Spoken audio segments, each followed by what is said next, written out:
ये स्टूडेंट कैसे हैं आप सभी लोग। आशा करते हैं आप सभी लोग अच्छे होंगे। आपका प्री बोर्ड हो गया होगा। तो अब हम आपके लिए, आपने कहा था कि सर बोर्ड के लिए भी पेपर लाइए, हम बोर्ड के लिए पेपर ला रहे हैं जिसमें कि हम 7 सेट सभी सब्जेक्ट के कराएंगे और उसी में से पेपर आएगा। मैथ के हमने 2 सेट अपलोड कर दिए हैं, प्ले लिस्ट में जाके देख सकते हैं। और आप साइंस का भी सेट एक है यहाँ पे अपलोड कर रहे हैं। धीरे धीरे सभी सेट अपलोड कर देंगे, जिसका कोड है 824CJ। तो आइए स्टार्ट करते हैं। पहला प्रश्न, किसी बिंब का अवतल दर्पण द्वारा बना प्रतिबिंब आभासी, सीधा तथा बिंब से बड़ा पाया गया। बिंब की स्थिति कहाँ होनी चाहिए? तो दर्पण के ध्रुव तथा मुख्य फोकस के बीच होनी चाहिए। अब कैसे, देखिए यहाँ पर ये है अवतल दर्पण भैया बना यहाँ पर। और अवतल दर्पण में टोटल बनते हैं 6 प्रतिबिंब। 5 बनते हैं इस साइड और 1 बनता है इस साइड। इस साइड के सभी बनते हैं वास्तविक और उल्टा, और इस साइड का बनता है आभासी सीधा।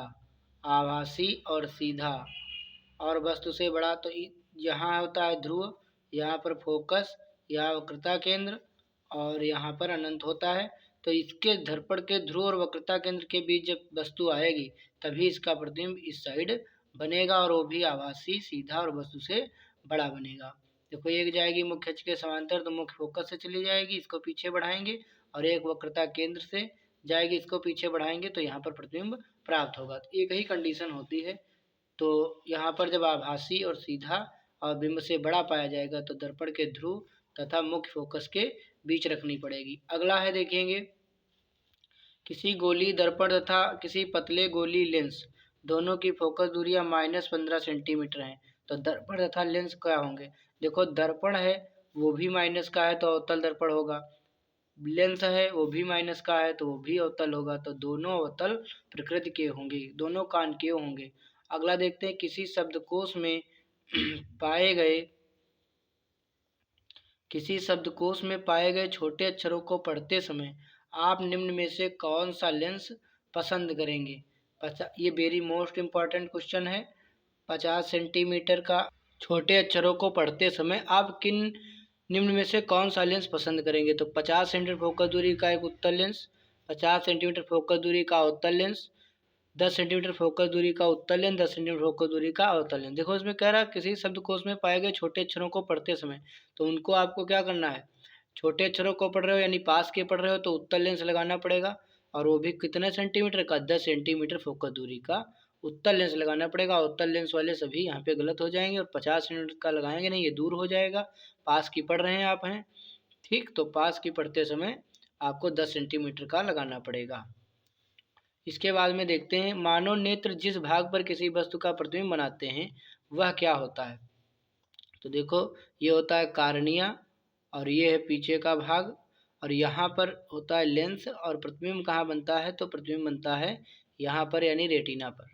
तो कह रहा मानव नेत्र जिस भाग पर किसी वस्तु का प्रतिबिंब बनाते हैं, तो जहाँ पर प्रतिबिंब बनाते हैं उसको हम लोग रेटिना कहते हैं, या फिर उसी को हम लोग दृष्टिपटल कहते हैं। ठीक, रेटिना या दृष्टिपटल कहते हैं। अगला देखते हैं, दो चालक तार जिनके पदार्थ लंबाइयाँ तथा व्यास समान है, मतलब जिनके पदार्थ लंबाई तथा व्यास समान है, किसी विद्युत परिपथ में पहले श्रेणी क्रम में और फिर समांतर क्रम में जोड़े गए हैं।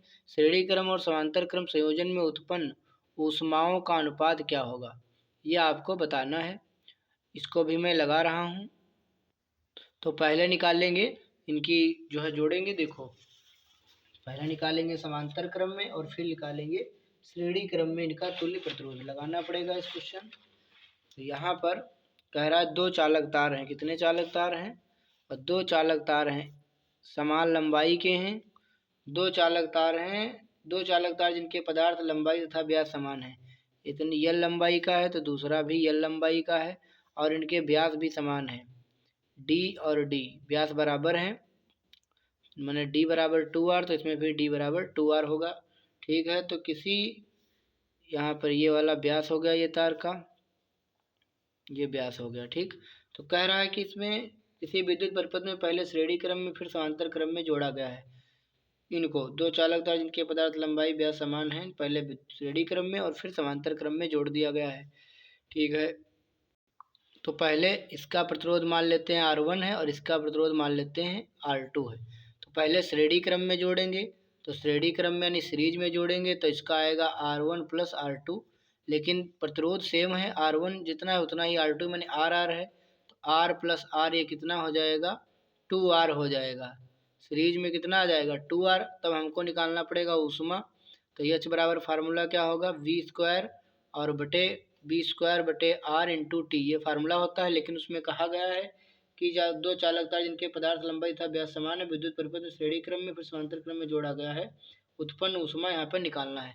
लेकिन यहाँ विभव क्या रहेगा, समान रहेगा, तो ये हो जाएगा HS सीरीज में, तो ये RS हो जाएगा। अब यहाँ पे मान रखेंगे तो HS बराबर हो जाएगा V² बटे RS मैंने 2R और इंटू टी, समीकरण नंबर 1। इसी प्रकार जब समांतर क्रम में जोड़ेंगे तो ये हो जाएगा 1/R बराबर 1/R1 और प्लस 1/R2, 1/R1 का मान R और 1/R2 का मान भी R यहाँ पर रहेगा, तो ये हो जाएगा, यहाँ पर ये R पैरेलल क्रम में जुड़ रहा है, तो ये हो जाएगा 1/RP बराबर 2/R और RP ऊपर चला जाएगा तो RP का मान R/2 आ जाएगा।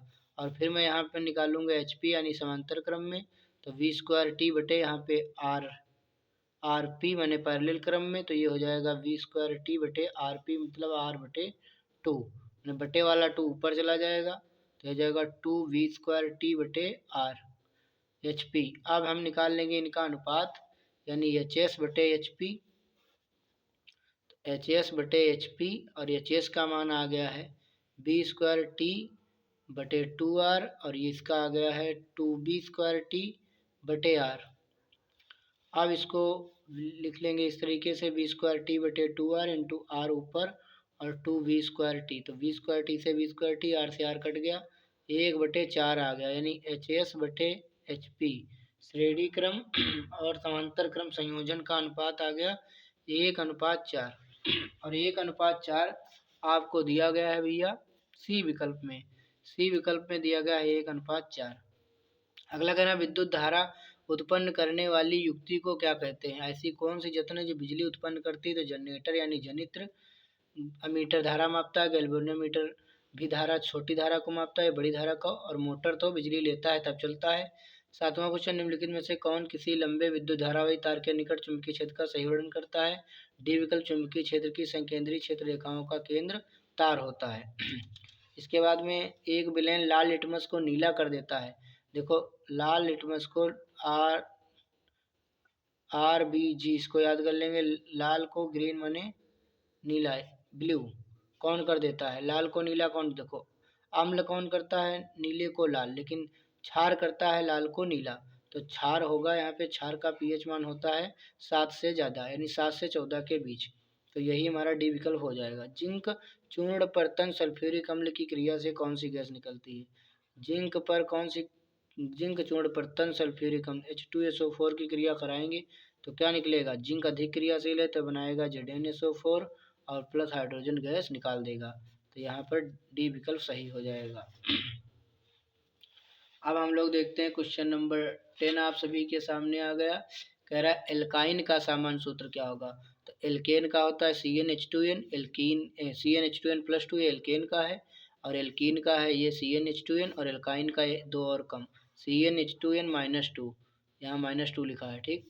और एल्डिहाइड का क्रियात्मक समूह, एल्डिहाइड होता है CHO, इसमें तो OH लगा, एल्कोहल का है, ये कीटोन का है C डबल बॉन्ड O, ये COOH एसिड यानी कार्बोक्सिलिक अम्ल का है, और ये लिखा है CHO C double bond O single bond H, और यही है अपना एल्डिहाइड का क्रियात्मक समूह। निम्न में से कौन सी धातु अम्लों में से हाइड्रोजन को विस्थापित करती है, अम्लों में से हाइड्रोजन को विस्थापित कौन करेगी, मैग्नीशियम और जिंक, मैग्नीशियम अथवा जिंक, क्योंकि काना का मग्घा आलू जिंक फेंकोगे पब्लिक है के बाद होता है कुटाई होगी आज और पिटाई भी होगी, तो ये सब हाइड्रोजन से नीचे होते हैं, तो ये भी नहीं करेगा, ये भी नहीं करेगा, ये भी नहीं करेगा, यही करेगा। निम्नलिखित में से किस यौगिक में कीटोनी समूह उपस्थित है, कीटोन किसमें है, जिसमें C डबल बॉन्ड O होगा, सब में दिख रहा होगा, लेकिन यहाँ ध्यान से देखोगे तो COOH है, कार्बोक्सिलिक अम्ल है, और यहाँ पर CHO एल्डिहाइड ग्रुप है, यहाँ पर भी CHO एल्डिहाइड ग्रुप है, ये फॉर्मल्डिहाइड है, ये अपना ये एस्टल्डिहाइड है, और ये अपना कार्बोक्सिलिक अम्ल है, और ये एथेनोइक अम्ल है कह लीजिए, और ये है अपना ketone C double bond O, मिल गया कीटोन, तो डी विकल्प हो गया। डाइमेथिल कीटोन है। अब देखते हैं मानव में निम्न में से कौन उत्सर्जन तंत्र से संबंधित है। उत्सर्जन तंत्र से संबंधित है वृक्क। वृक्क माने किडनी। जो क्या करती है, किडनी क्या करती है, मूत्र और ब्लड माने खून को अलग अलग करती है। मूत्र बनता लीवर में है, लेकिन अलग अलग कहाँ होता है, किडनी में। श्वसन प्रक्रम के दौरान ग्लूकोज अणु का पायरुवेट अणु में विखंडन होता है, तो ये होता है कोशिका द्रव्य में होता है। एक, हाँ, कोशिका द्रव्य में होता है। अगला देखते हैं, जीवों में अपने कायिक भाग से नए जीव के निर्माण की क्षमता को क्या कहा जाता है। तो इसको कहा जाता है पुनरुद्भवन, और ये देखने को मिलता है हाइड्रा में। किसमें देखने को मिलता है, हाइड्रा में। अगला देखते हैं, विखंडन होता है अमीबा में। अमीबा में होता है द्विविखंडन और बहुविखंडन। द्विविखंडन होता है विशेष परिस्थिति में, और विपरीत परिस्थिति में होता है बहुविखंडन। अगला देखते हैं, निम्नलिखित में से कौन बीज में परिवर्तित होता है। तो बीजांड आगे चलकर बीज में बदल जाता है। डीएनए का वह भाग जिसमें किसी प्रोटीन संश्लेषण के लिए सूचना होती है, उसको हम लोग जीन कहते हैं। कौन एक कृत्रिम परितंत्र का उदाहरण है। तो मानव निर्मित कृषि भूमि। कृत्रिम का मतलब मानव निर्मित। घास स्थल, मरुस्थल बने सब मतलब प्राकृतिक है। निम्न में कौन पादप हार्मोन नहीं। ऑक्सिन, साइटोकाइन, जिबरेलिन सभी पादप हार्मोन, लेकिन थायरॉक्सिन मानव के गले में थायराइड ग्रंथि में पाया जाने वाला थायरॉक्सिन हार्मोन है, जो गले में घेंघा नामक रोग होने से बचाता है और उपापचय क्रियाओं को भी नियंत्रित करता है।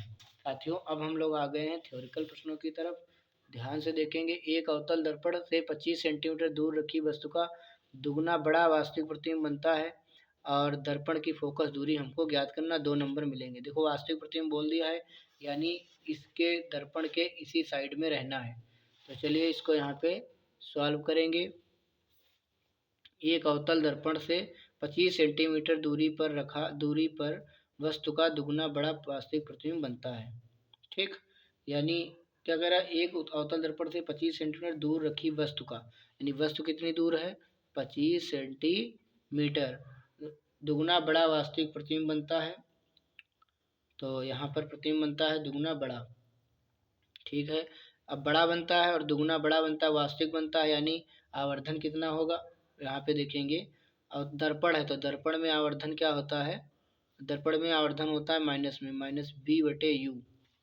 अब यहाँ पर दुगना कह रहा है दुगना बड़ा, तो बड़ा बनेगा और दुगना बनेगा, तो यहाँ पर आएगा -2 और ये -v, और u का मान है -25, तो माइनस से माइनस कट जाएगा, तो v का मान आ जाएगा -50 सेंटीमीटर।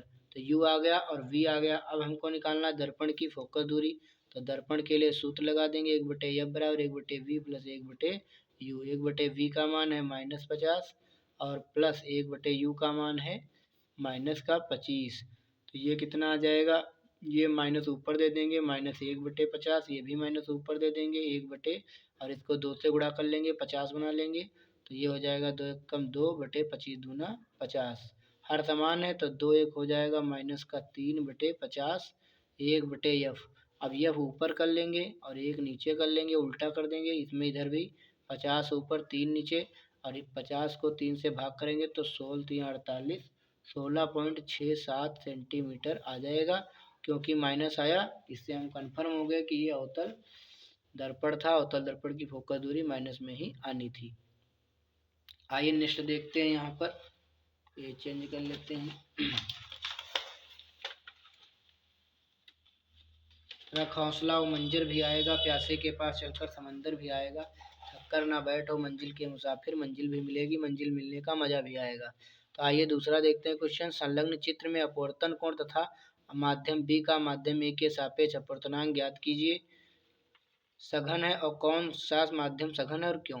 देखो, साइन 60 मान, साइन 45 मान दे दिया है। ए इसलिए मान दे देते हैं क्योंकि सही बच्चे मैथ के नहीं होते हैं, कुछ होम साइंस की लड़कियां भी होंगी, उनके पास भी साइंस होगी, तो ये वैल्यू मैथ वालों की केवल याद होती है। देखते हैं यहाँ पे भैया, आपतन कोण का मान यहाँ पे निकालेंगे, तो आपतन कोण का मान कितना निकल के आ जाएगा, यहीं पे देख लेते हैं। देखो, आपतन कोण है ये आई, तो आई निकालेंगे तो ये पूरा कोण 90 डिग्री होता है, तो 90 माइनस 45 कर देंगे, इसको घटा देंगे इतना, तो ये आ जाएगा 45। तो आपतन कोण आ गया है 45। इसी प्रकार से ये होगा अपवर्तन कोण, और अपवर्तन कोण भी 90, ये टोटल 90 होता है, 90 में से 30 घटा देंगे तो आ जाएगा 60 अंश। तो परावर्तन कोण भी आ गया 60 अंश। अब हमें निकालना क्या है, माध्यम बी का माध्यम ए के सापेक्ष अपवर्तनांक निकालना है, यानी यहाँ पे अपवर्तनांक निकालना है तो साइन आई बटे साइन आर लगाएंगे।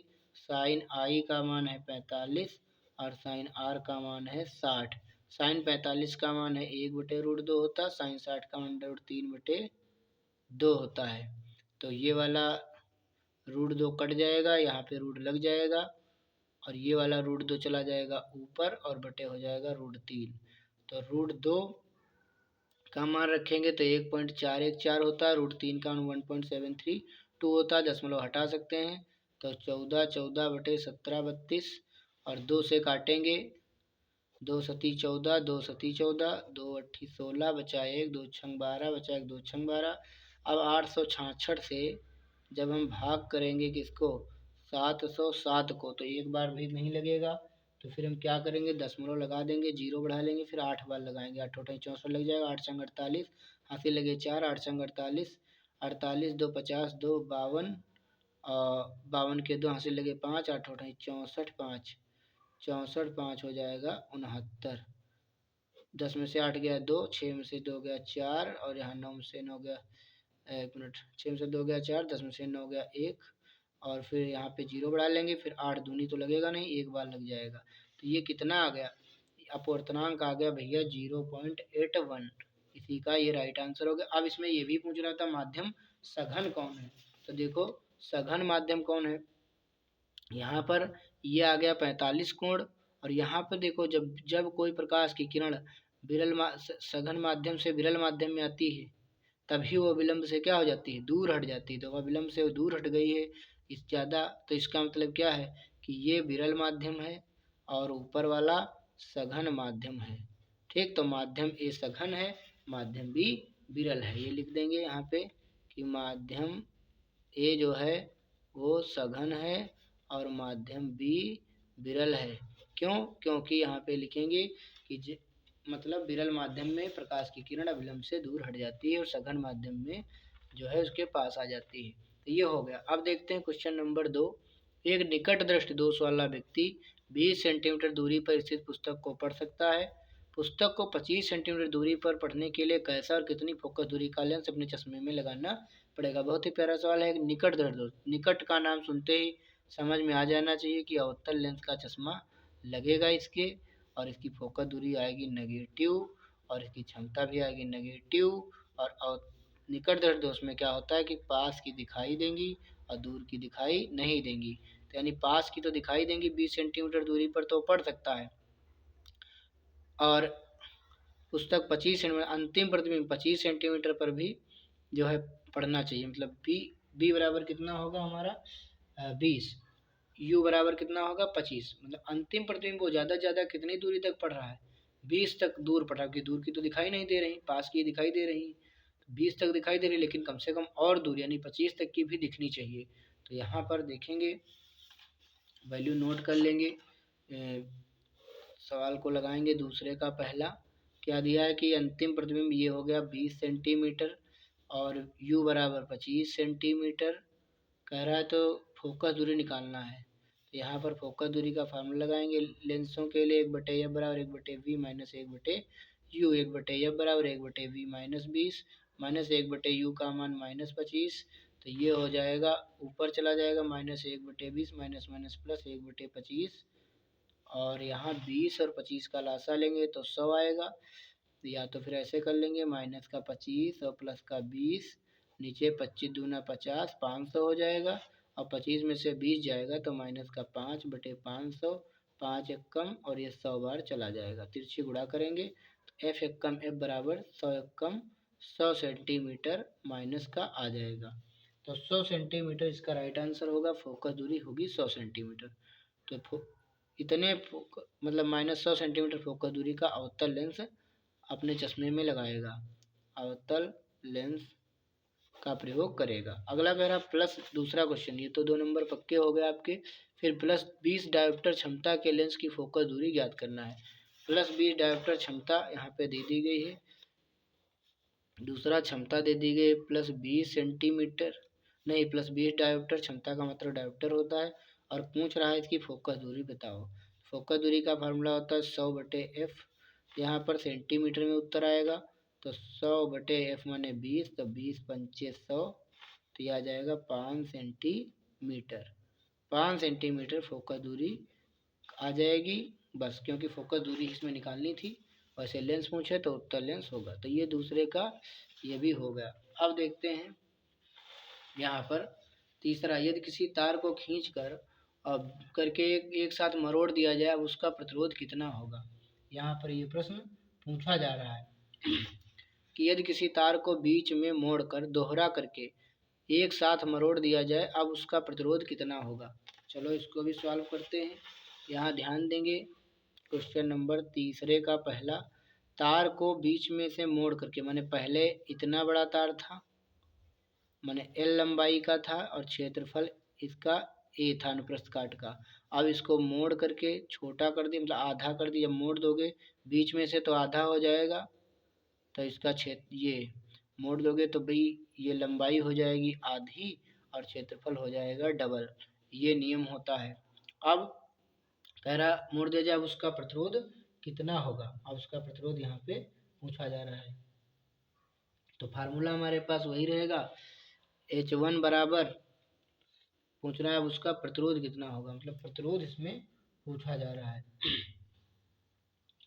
तो भैया प्रतिरोध इसका कितना होगा, फार्मूला क्या होता है, आर बराबर रो और L/A, ये फार्मूला लगेगा। तो R1 देखेंगे, इसके लिए R1 और इसके लिए R2। तो R1 तो यही रहेगा, समीकरण 1 हो गया, और R2 में क्या रहेगा, रो और L की जगह हो जाएगा L/2 और A की जगह हो जाएगा 2A। अब इसको भाग कर देंगे R1/R2, तो R1/R2, तो भैया ये हो जाएगा रो L/A, और बटे में आएगा ये रो L/, ये कितना है, रो L/2 दूनी 4A। तो ये जब यहाँ आएगा बटे में से गुणे में आएगा, तो 4A ऊपर चला जाएगा और रोयल नीचे हो जाएगा, तो रोयल से रोयल कट जाएगा, A से A कट जाएगा। तो R2 जो है ये आ जाएगा R1/R2 और बराबर 4/1। तो तिरछी गुणा करेंगे तो R1 बराबर आएगा 4R2। तो हमसे पूछा गया है बाद का प्रतिरोध, तो R2 बराबर कितना आ जाएगा, 1 मिनट, ये है R1 बराबर 4R2, तो R2 बराबर R1/4, माने जो पहले प्रतिरोध था उसका चौथा हिस्सा प्रतिरोध रह जाएगा, माने प्रतिरोध कम हो जाएगा, ठीक, घट जाएगा, चौथाई रह जाएगा। समझ में आया, तो उसका प्रतिरोध कितना होगा, तो उसका प्रतिरोध चौथाई रह जाएगा, चौथा हिस्सा उसका जो है रह जाएगा। अब देखते हैं अगला क्वेश्चन दूसरा, दो प्रतिरोध 3 ओम 5 ओम के हैं, इन्हें किसी सेल से जोड़ने पर कौन सा प्रतिरोध अधिक गर्म होगा यदि इन्हें परस्पर समांतर क्रम में जोड़ा जाए, ठीक, तो कौन सा प्रतिरोध यहाँ पर अधिक होगा। तो यहाँ पर देखेंगे, फार्मूला लगाएंगे, तो हमारे पास में तीसरे का दूसरा क्वेश्चन है। फार्मूला H बराबर होता है V²T/R1, आर ये H1 कर लेंगे तो R1 कर लेंगे, फिर H2 कर लेंगे तो V²T/, ये R2 यहाँ पर कर लेंगे। तो यहाँ पर देखेंगे R1 का मान है 3 ओम और R2 का मान है 5 ओम।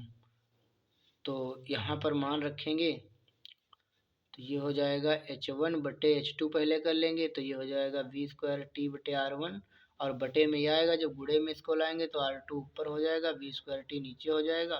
तो इसमें संबंध क्या आ जाएगा कि H1/H2 और बराबर R2/R1। इसका मतलब 1 मिनट, ये H2 लिखा है यहाँ पे, तो ये आ गया H1/H2। R2 कितना है 5 और R1 कितना है 3, तो यहाँ पर H1 का मान 5 आ गया, H2 का मान 3 आ गया। इसका मतलब क्या है, इसमें क्या था, R2 बड़ा था, R2 बड़ा है और R1 छोटा है, R2 बड़ा है और R1 छोटा है, और यहाँ पे उल्टा लिखा है ना, H1 R2 के बराबर है, H2 R1 के बराबर है। तो भैया H1 के जगह पर कौन आएगा, R2 की जगह H1 आएगा, तो इसमें H1 क्या होगा, H1 बड़ा होगा किससे, H2 से, H1 बड़ा होगा H2 से, H1 क्या होगा H2 से बड़ा होगा, क्योंकि H1 देखो क्या होगा, H2 से बड़ा होगा। यही तो बताया जा रहा है। यहाँ पर भी H1 का मान 5, H2 का मान 3 है। तो जो 5 वाला है, 5 वाले में ज़्यादा ऊष्मा होगी, और इसमें कह रहा था कि प्रतिरोध अधिक गर्म कौन होगा। तो 5 वाले में ऊष्मा ज़्यादा होगी, 5 वाले प्रतिरोध में ऊष्मा जो है ज़्यादा होगी, और 3 वाले में ऊष्मा कम होगी। बात को समझो, जैसे कोई तार है और इसका प्रतिरोध है 5 ओम, ठीक, और एक तार है इसका प्रतिरोध है 3 ओम। तो इसमें से धारा जब जाएगी तो इसमें से कुछ आसानी से गुजर जाएगी, तो ये कम गर्म होगा, कम गर्म होगा, और इसमें से जाएगी ये ज़्यादा धारा को रोकेगा, ये बड़ा प्रतिरोध है, तो भैया इसमें क्या होगा, ज़्यादा गर्म होगा, ये ज़्यादा गर्म। तो इसमें यही तो पूछा है, कौन सा प्रतिरोध अधिक गर्म होगा। तो कौन सा प्रतिरोध अधिक गर्म होगा, जब ये श्रेणी क्रम में जोड़ा जाएगा तब ये सिस्टम है, ज़्यादा गर्म होगा 5 वाला और कम गर्म होगा 3 वाला। लेकिन इसमें जब कह रहा है कि समांतर क्रम में जोड़ा जाएगा, इसीलिए तो ये प्रश्न पूछा गया है कि जब यदि इन्हें परस्पर समांतर क्रम में जोड़ दिया जाएगा तो यही चीज़ उल्टा हो जाएगी। तब यहाँ पर क्या होगा कि 3 ओम वाला प्रतिरोध ज़्यादा गर्म होगा, ज़्यादा गर्म होगा, ठीक, 3 ओम वाला ज़्यादा गर्म होगा। अब अगला देखते हैं इसका, चौथे का, 20 ओम, 24 ओम, 30 ओम प्रतिरोध वाले तीन तार श्रेणी क्रम फिर समांतर क्रम में जोड़े गए, प्रत्येक दशा में तुल्य प्रतिरोध हमको ज्ञात करना है। 20 ओम, 24 ओम और 30 ओम। यहाँ देखेंगे चौथे का पहला 20 ओम, 24 ओम, 30 ओम प्रतिरोध वाले, यानी R1 बराबर दिया है 20 ओम, R2 बराबर दिया है 24 ओम, R3 बराबर दिया है 30 ओम। पहले श्रेणी क्रम फिर समांतर क्रम में जोड़ें, प्रत्येक दशा में तुल्य प्रतिरोध निकालना है। तो श्रेणी क्रम में तुल्य प्रतिरोध और इधर निकालेंगे समांतर क्रम में तुल्य प्रतिरोध। तो श्रेणी क्रम में तुल्य प्रतिरोध और समांतर क्रम में तुल्य प्रतिरोध। श्रेणी क्रम का फार्मूला आना चाहिए, R बराबर R1 plus R2 plus R3, सबको ऐड करना है, 20 24 और 30, 30 20 50 20 70, 4 आएगा 74 ओम, और इसका समांतर क्रम का आएगा 1/R1 plus 1/R2 plus 1/R3, 1/R 20 24 और 30, 20 24 और 30, 20 24 30 का लासा ले लेंगे, 20 24 30 का लासा ले लेंगे, तो ये ले लेंगे 2 धाम 20, 2 12 दूनी 15 दूनी 30, 2 पंचे 10, 2 छंग 12 15, 3 से काटेंगे तो 5, 3 3 दूनी 6, 3 पचे 15, 5 से काटेंगे 5 एकम 5, तो ये आ जाएगा 2 दूनी 4, 4 और 4 तियाँ 12 और 5 दूनी 10, 12 धाम 120। तो 1/R बराबर 20 छक्का 120 होगा तो 6 ऊपर आएगा, 24 पंचे 120 तो 5 आएगा, 3 चक्कू तो 4 आएगा, और यहाँ आएगा 120। अब इसको उल्टा कर लेंगे, R ऊपर 1 नीचे, 120 ऊपर, और 6 5 11 4, 5 4 9 6 15 नीचे, 15 8 120, तो R आ जाएगा 8 ओम।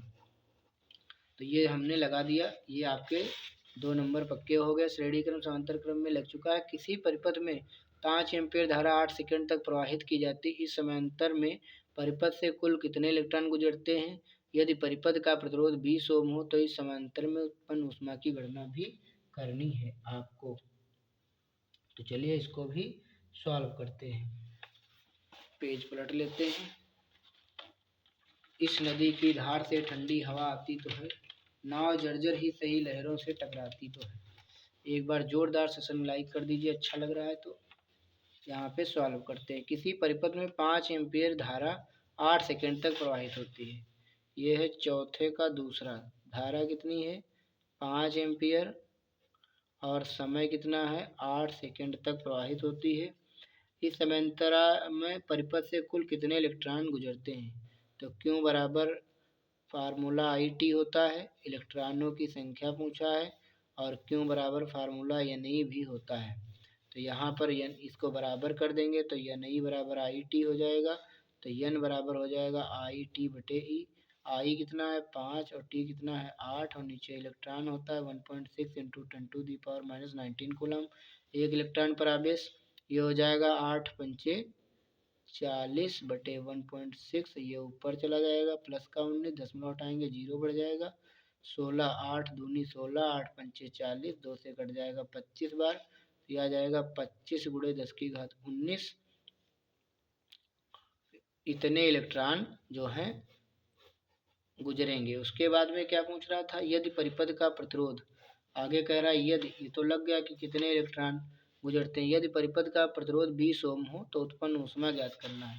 परिपथ का प्रतिरोध यहाँ पर कह रहा है 20 ओम हो तो ऊष्मा निकालना, यही H बराबर आई स्क्वायर RT फार्मूला लगाएंगे। आई स्क्वायर कितना है 5 गुणे 5, 5 गुणे 5 दो बार, R कितना आ गया 20 और T कितना है 8 सेकेंड। तो पचम 25 और 25 दूना 50, 50 का 0 पचवट 40, 4000 जूल आ जाएगी या 4 किलो जूल इसको लिख सकते हैं ऊष्मा। तो ये भी लग चुका है। अब हम लोग देखेंगे इसके अथवा वाले। दो चुंबकीय बल रेखाएं एक दूसरे को प्रतिच्छेद क्यों नहीं करती हैं। चुंबकीय बल रेखाओं के गुण को लिखिए। किसी चुंबकीय क्षेत्र में स्थित विद्युत धारावाही चालक पर आरोपित बल अधिकतम कब होता है, ये लिखना है। इन तीनों प्रश्नों के उत्तर भी दिखा रहा हूँ, 1 सेकंड के अंदर आप लोग रुकिएगा। यहाँ पर देखिए पहला प्रश्न है, दो चुंबकीय बल रेखाओं एक दूसरे को प्रतिच्छेद क्यों नहीं करती हैं। तो यहाँ पर दिख रहा होगा आपको, दो चुंबकीय बल रेखाएं एक दूसरे को प्रतिच्छेद नहीं करती हैं। यदि वे चुंबकीय बल रेखाएं एक दूसरे को काटती तो कटान बिंदु पर चुंबकीय क्षेत्र की दो दिशाएं होती, जो कि संभव नहीं है। अगला प्रश्न है, दो चुंबकीय बल रेखाओं के गुण लिखिए। तो देखिए चुंबकीय बल रेखाओं के गुण लिखिए। चुंबकीय बल रेखाओं के गुण देखेंगे। चुंबकीय क्षेत्र रेखाएं उत्तरी ध्रुव से निकलकर दक्षिणी ध्रुव में प्रवेश करती हैं और चुंबक के अंदर दक्षिणी ध्रुव से उत्तरी ध्रुव की ओर जाती हैं। इस प्रकार एक बंद वक्र बनाती हैं। चुंबकीय क्षेत्र रेखाएं कभी भी एक दूसरे को काटती नहीं हैं। तीसरा पॉइंट, जहां चुंबकीय क्षेत्र रेखाएं घनी होती हैं वहां चुंबकीय क्षेत्र तीव्रता अधिक होती है। चुंबकीय क्षेत्र रेखाओं के किसी भी बिंदु पर खींची गई स्पर्श रेखाएं बिंदु पर चुंबकीय क्षेत्र की दिशा को दर्शाती हैं। तीसरा क्वेश्चन है, किसी चुंबकीय क्षेत्र में स्थित विद्युत धारावाही चालक पर आरोपित बल कब अधिकतम होता है। तो देखेंगे यहाँ पर जब चालक चुंबकीय क्षेत्र के लंबवत होता है तब आरोपित बल अधिकतम होता है। यह बराबर बिल साइन थीटा, थीटा 90 होगा, तो यह बराबर BIL यहाँ पर अधिकतम होगा। अब यहाँ पर देखते हैं, कह रहा है कि क्वेश्चन नंबर 5 पे निम्नलिखित यौगिकों के संरचना सूत्र लिखे। एथेनोइक अम्ल 1 क्लोरोप्रोपेन, ब्यूटेनोन 2, नियोपेंटेन। तो इनको हम लगाएंगे यहाँ पे। एथेनोइक अम्ल, यहाँ पर एथेनोइक अम्ल, एथेनोइक अम्ल, एथेनोइक अम्ल यहाँ पे देखेंगे। एथेनोइक अम्ल का मतलब होता है एथेन, एथेन माने 2 कार्बन होंगे और ओइक अम्ल का मतलब इसी कार्बन में लग जाएगा COOH, तो ये बन जाएगा CH3COOH, इसका बन जाएगा CH3COOH। दूसरा है हमारे पास में 1 क्लोरोप्रोपेन, 1 क्लोरोप्रोपेन, तो इसके लिए हो जाएगा 1 नंबर पर क्लोरो माने क्लोरीन और प्रोपेन माने 3 कार्बन, एक CH3 CH2 फिर CH2 और यहीं पे लग जाएगा Cl, तो ये हो गया 1 क्लोरोप्रोपेन। काउंटिंग कर देंगे 1 2 3 तो प्रोपेन 1 क्लोरोप्रोपेन हो जाएगा। तीसरा है ब्यूटेनोन, ब्यूटेनोन 2, तो ब्यूटेनोन 2 का क्या होगा CH3 single bond C, single bond CH2, single bond CH3 और यहाँ डबल बॉन्ड O, यही तो कीटोन है। 1 2 3 4, 4 माने ब्यूटेन और 2 नंबर पे 1 ब्यूटेनोन 2। और चौथा है नियोपेंटेन, नियोपेंटेन, तो नियोपेंटेन में क्या होगा, पेंटेन माने 5 कार्बन होंगे और नियो माने होता है एक कार्बन ऐसा होगा जिसमें कोई भी हाइड्रोजन नहीं होंगे, मतलब चारों तरफ से वो कार्बन से जुड़ा होगा। तो देखो इसको इस वाले कार्बन को कहते हैं नियो, ठीक, नियोपेंटेन हो गया। 1 2 3 4 5 कार्बन हो गए। ये हो गया पहला 5 का। अब दूसरे छठे का, मिश्र धातु किसे कहते हैं। कापर की दो प्रमुख मिश्र धातुओं के नाम संगठन व उपयोग लिखिए। तो इसके लिए यहाँ पे देख लीजिए, मिश्र धातु दो या दो से अधिक धातुओं का या एक धातु और एक से अधिक धात्विक समांगी मिश्रण कहलाता है। मतलब या तो दो धातुएं जुड़े या तो एक धातु एक अधातु जुड़े, तो उसको हम लोग मिश्र धातु कहते हैं। यहाँ पे दो मिश्र धातुएं दी गई, पीतल, पीतल की ट्रिक होती है पिताजी, तांबा जस्ता। यहाँ पे तांबा मतलब 60 से 90% और जस्ता 10 से 40% होता है। यह 70-30 याद कर लीजिए। और इसकी कार्य क्षमता और जंग प्रतिरोधकता के कारण इसका उपयोग सजावटी वस्तुओं, संगीत वाद्य यंत्रों और प्लम्बिंग उपकरणों में किया जाता है। कांसा, कांसा में भी तांबा और टिन, का माने कापर, कापर माने तांबा और सा माने कांसा, सा माने सीसा यानी टिन 10 से 25% होता है। कभी कभी इसमें फास्फोरस, एल्युमिनियम जैसे अन्य तत्व भी होते हैं। अपनी कठोरता और टिकाऊपन के कारण इसका उपयोग मूर्तियों, पदकों और मशीनी पुर्जों के लिए किया जाता है। अगला है कॉपर सल्फाइड से कॉपर धातु किस प्रकार प्राप्त की जाती है तथा रासायनिक समीकरण भी लिखिए। तो इसका भी देख लीजिए, पहले प्रश्न देख लिया, ठीक। अब इसका आंसर भी देख लीजिए। क्या है, कॉपर सल्फाइड को भूनने और फिर स्व अपचयन द्वारा कॉपर धातु प्राप्त की जाती है। इस पूरी प्रक्रिया Cu2S में हवा में गर्म करने से बनता है। Cu2O है जो फिर बचे हुए पदार्थ के साथ प्रतिक्रिया करके Cu2S कच्चा तांबा बनाता है। और रिएक्शन देख लीजिए, 2Cu2S copper sulphide plus 3O2, heat माने ऊष्मा, 2Cu2O बनेगा, फिर 2SO2 बनेगा, फिर 2Cu2O और Cu2S दोनों को पुनः एक साथ गर्म करेंगे तो कॉपर कच्चा तांबा बन जाएगा और सल्फर डाइऑक्साइड गैस भी निकलेगी। तो ये हो गया। अब हम लोग देखेंगे अगला, ये छठा हो गया। अब देख लेते हैं सातवां क्वेश्चन क्या है। सातवां क्वेश्चन है उदासीनीकरण अपक्रिया और प्लास्टर ऑफ पेरिस। तो यहाँ पर उदासीनीकरण अपक्रिया देख लेंगे, प्लास्टर ऑफ पेरिस और पीएच मूल्य। एक मिनट भाई, ब्लर क्यों कर रहा है। उदासीनीकरण अपक्रिया, जब एक अम्ल और एक क्षार यानी प्रबल अम्ल और प्रबल क्षार आपस में प्रतिक्रिया करते हैं तो लवण और जल बनाते हैं। इस प्रक्रिया को उदासीनीकरण अपक्रिया कहते हैं। जैसे HCl plus NaOH, arrow NaCl plus H2O। यहाँ NaCl क्या है, लवण है। दूसरा प्रश्न क्या है आप सभी के सामने, दूसरा प्रश्न है प्लास्टर ऑफ पेरिस। तो प्लास्टर ऑफ पेरिस देखेंगे। प्लास्टर ऑफ पेरिस एक रासायनिक यौगिक है जिसका सूत्र CaSO4 × 2H2O है, कैल्शियम सल्फेट हेमीहाइड्रेट। इसका उपयोग मुख्य रूप से चिकित्सा में हड्डियों को स्थिर करने के लिए और मूर्तियां बनाने में किया जाता है। इसकी सबसे बड़ी विशेषता यह है कि यह पानी सोख कर कड़ा हो जाता है और पुनः जिप्सम में बदल जाता है। जिप्सम का फार्मूला है कैल्शियम सल्फेट CaSO4 × 2H2O। अगला प्रश्न है आपका पीएच मूल्य। तो पीएच मूल्य देख लेंगे। पीएच पैमाना, पीएच एक माप है जो विलयन की अम्लीयता या क्षारीयता को दर्शाता है। पीएच स्केल 0 से 14 तक होती है, जहाँ 7 तटस्थ होता है और 0 से 7 अम्लीय। तटस्थ का मतलब होता है उदासीन, 7 का मान उदासीन, 0 से 7 अम्लीय, 7 से 14 के बीच क्षारीय। पीएच मान हाइड्रोजन आयन सांद्रता के ऋणात्मक लघुगणक के बराबर होता है। पीएच बराबर -log(H+10H+ आयन। ये फार्मूला भी न्यूमेरिकल इससे लगते हैं। अथवा आपका आ गया कि जल से अपक्रिया का रासायनिक समीकरण लिखिए, एल्युमिनियम, कैल्शियम और आयरन। तो एल्युमिनियम, कैल्शियम और आयरन की अपक्रिया मैं आपको लिख कर दिखा रहा हूँ। एल्युमिनियम की अपक्रिया 2Al, यहीं पे लिख देता हूँ, 2Al plus 3H2O, arrow Al2O3 और प्लस 3H2। ये हो गई एल्युमिनियम की क्रिया।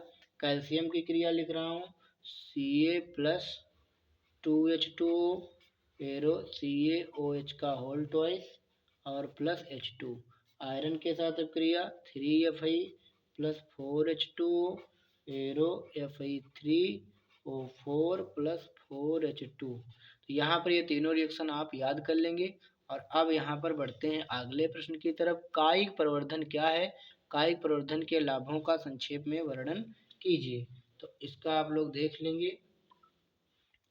कायिक प्रवर्धन क्या है, अलैंगिक जनन की एक विधि जिसमें नए पौधे मूल पौधे के कायिक भागों यानी जड़, तना, पत्ती से विकसित होते हैं। कायिक प्रवर्धन वेजिटेटिव प्रोपागेशन कहलाता है। यह एक प्रकार का लैंगिक प्रजनन है जिसमें केवल एक जनक की आवश्यकता होती है। इस प्रक्रिया में पौधे के कायिक अंग जिसे जड़, तना, पत्तियां या विशिष्ट प्रजनन संरचना जिसे कंद, प्रकंद नए आनुवांशिक रूप से समान संतान उत्पन्न करते हैं। अगला लाभ इसका क्या क्या, एकल प्रजनन, प्रजनन के लिए केवल एक ही जनक पौधे की आवश्यकता होती है। आनुवांशिकता समानता, उत्पन्न संतति आनुवांशिक रूप से अपने माता मतलब पिता के एक ही जैसे समान होता है, जनक पौधे के समान होती है, जिससे वांछित गुणों का संरक्षण होता है। तीव्र और निश्चित, यह बीजों के माध्यम से प्रजनन की तुलना में एक तेज और अधिक निष्क्रिय तरीका है। बीज रहित पौधों का प्रजनन, जिन पौधों में व्यवहार बीज नहीं बनते जैसे केला, गन्ना, अंगूर, यानी बीज बनाने की क्षमता खो देते हैं, उनका भी इस विधि से प्रजनन किया जाता है। और यहाँ पर देख लेते हैं अगला क्वेश्चन। निम्नलिखित में संक्षिप्त टिप्पणी लिखिए। अंतर्गठन माने सिनेप्स। सिनेप्स क्या होता है? जो न्यूरॉन होता है, तो न्यूरॉन के बीच में जगह होती है, उसको हम लोग सिनेप्स कहते हैं। और ऑक्सिन, ऑक्सिन एक हार्मोन है। तो दोनों को देखेंगे। सिनेप्स दो तंत्रिका कोशिकाओं या एक तंत्रिका कोशिका और एक प्रभावी अंग जैसे मांसपेशी या ग्रंथि के बीच का संधि स्थल, यानी जहाँ से जुड़ता है, वह सूक्ष्म अंतराल जहाँ एक तंत्रिका कोशिका न्यूरॉन से आवेग दूसरी कोशिका में स्थानांतरित होता है, तंत्रिका आवेग सिनेप्स कहलाता है। इस पर रासायनिक संकेतों न्यूरोट्रांसमीटर के माध्यम से एक न्यूरॉन के ऑक्जान सिरे से दूसरे न्यूरॉन के डेंड्राइट्स या कोशिका काय तक संचारित होते हैं। यह शरीर में संकेतों के संचरण और समन्वय के लिए महत्वपूर्ण है। अगला था क्वेश्चन ऑक्जिन। ऑक्जिन एक हार्मोन है, देखेंगे। यह एक पादप हार्मोन है जो मुख्य रूप से कोशिका वृद्धि और विभेदन को नियंत्रित करता है। ऑक्जिन पौधे के तने और जड़ के शीर्ष पर संश्लेषित होता है। तने पर और जड़ के शीर्ष पर। यह कोशिका दीर्घीकरण सेल एलोगेशन को बढ़ावा देता है। प्रकाशानुवर्तन, फोटोट्रॉपिज्म और गुरुत्वानुवर्तन, ग्रेविटोट्रॉपिज्म जैसी प्रक्रियाओं में महत्वपूर्ण भूमिका निभाता है और पार्श्वकलियों की वृद्धि को रोकता है। ऑक्जिन शिखर प्रभाविता या ऊतक संवर्धन और कृषि में भी व्यापक रूप से उपयोग किया जाता है। अगला देखते हैं। पारितंत्र को परिभाषित कीजिए। तालाब पारितंत्र के विभिन्न घटकों का संक्षेप में वर्णन कीजिए। तो देखेंगे यहाँ पे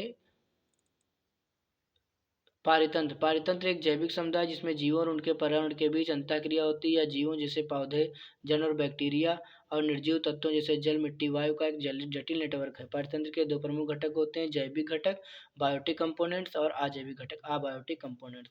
तालाब पारितंत्र के विभिन्न घटकों का वर्णन नीचे दिया गया। अजैविक घटक अबायोटिक कंपोनेंट्स, ये निर्जीव तत्व होते हैं जैसे मिट्टी, पानी, मिट्टी, हवा और घुले हुए कार्बनिक पदार्थ से carbon dioxide, oxygen, calcium, nitrogen और फास्फेट। अजैविक जिसमें जीवन नहीं होता।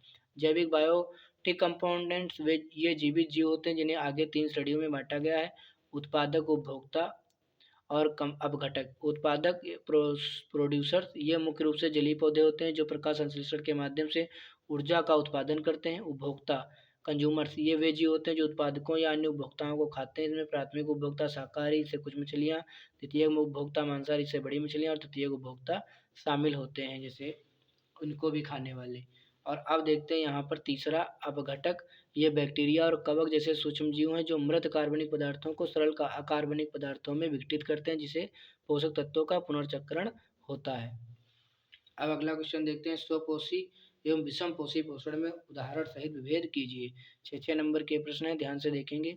स्वपोषी पोषण एवं विषमपोषी पोषण। स्वपोषी पोषण ऑटोट्रॉपिक न्यूट्रिशन। इस प्रकार के पोषण में जीव अपने भोजन का निर्माण स्वयं करते हैं और आमतौर पर प्रकाश संश्लेषण या रासायनिक संश्लेषण जैसी प्रक्रियाओं के माध्यम से। उदाहरण जैसे पौधे, हरे शैवाल और कुछ प्रकार के बैक्टीरिया। विषमपोषी पोषण हेटेरोट्रॉपिक न्यूट्रिशन। इस प्रकार के पोषण में जीव अपने पोषण के लिए अन्य जीवों पर निर्भर रहते हैं क्योंकि वे अपना भोजन स्वयं नहीं बना सकते जैसे मनुष्य, जानवर और कवक। ये होगा विवेक। अब आहार नल के विभिन्न भागों के कार्यों का सचित्र वर्णन चित्र भी बनाना है। आहार नाल के विभिन्न भागों के कार्य। आहार नाल एक लंबी नली होती है जो मुंह से गुदा तक फैली होती है। इसके मुख्य प्रमुख भाग और उनके कार्य निम्नलिखित। मुंह, भोजन का अंतर्ग्रहण, माउथ और पाचन की शुरुआत भौतिक और रासायनिक दोनों मुंह में हो जाता है। ग्रास देखो, दांत भौतिक पाचन करते हैं और लार उसका रासायनिक। ग्रास नली आइसोफेगस भोजन को मुंह से पेट तक पहुंचाने के लिए क्रमिक वृत्तों में सिकुड़ने वाली ग्रंथि क्रमानुकुंचन का उपयोग करती है। ग्रास नली अमाशय स्टमक भोजन को पचाने के लिए एसिड और एंजाइमों का स्राव करती है और भोजन को मथती है। छोटी आंत स्मॉल इंटेस्टाइन, अधिकांश पाचन और पोषक तत्वों का अवशोषण यही होता है। बड़ी आंत लार्ज इंटेस्टाइन जल का अवशोषण करती है और अपचित भोजन को मल के रूप में बाहर निकाल देती है। गुदा एनस शरीर से मल को बाहर निकालती है। अब हम लोग देखेंगे भैया आहार नाल का डायग्राम, आप लोगों को पता भी होगा। और अगर वीडियो आपको पसंद आ रही तो इसको भैया लाइक ज़रूर कर दीजिएगा।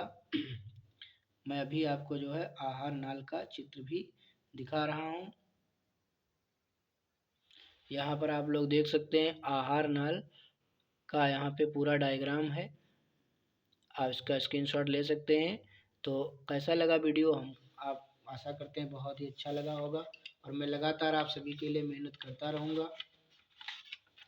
आप लोग प्यार सपोर्ट देते रहेंगे। आपका बस प्यार सपोर्ट में ये देना है कि वीडियो डाउनलोड नहीं करना है, ऐसे ही देखना है ताकि एड्स आएँ और कुछ हमको मनी का अर्न भी हो, क्योंकि हम आप लोगों को फ्री में ही पढ़ा रहे हैं।